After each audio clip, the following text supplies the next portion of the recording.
Чыныбай Турсунбековдун ээлеп алган жанагы арак заводу. Арак заводу дагы толук бойдон мамлекетке өткөрүлдү. Бишкек ликер водочный завод деп айтылат го. Ошол дагы өткөрүлдү. Андан сырткары Чыныбай Турсунбековдун аялы кайсыл бир мошенниктер менен байланышып, аны билесиздер. Анан ошонун негизинде булар ушул мени биздин кылмыштын алкагын ушул ишкады мени улуттук коопсуздук мамлекеттик комитетинин төрагасын взятка менен кармайбыз деп мага $5 миллион даярдашкан. $5 миллион даярдашып, анан ушуну Ташиевке беребиз деп даярдашкан. Бул жерде чет элдик дагы бир-эки башка кызматтарда катышкан да.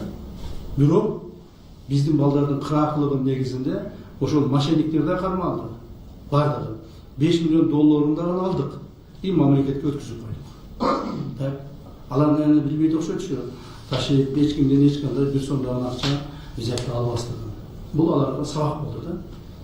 Мына ошентип Чыныбай Турсунбековдун аялына үй бүлөсү таандык Капитал банкы өттү. Мамлекетке Капитал банкты билесиздер, мурдагы Максимдин банкы болчу. Булар туура эмес ошол маалда Атамбаевдин маалында приватизация кылып сатып алдык кылышкан, бирок ошо види приватизацияга алып коюшкан Максимдин банкы. Ошону кайра мамлекетке кайтардык.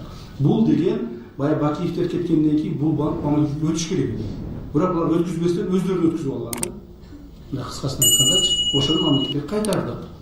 Дагы айтайын, Бишкек ликер водочный кайтардык. Анан $5 миллион акчасын дагы мошенниктер аркылуу акчасын анан дагы мамлекетке өткүздүк.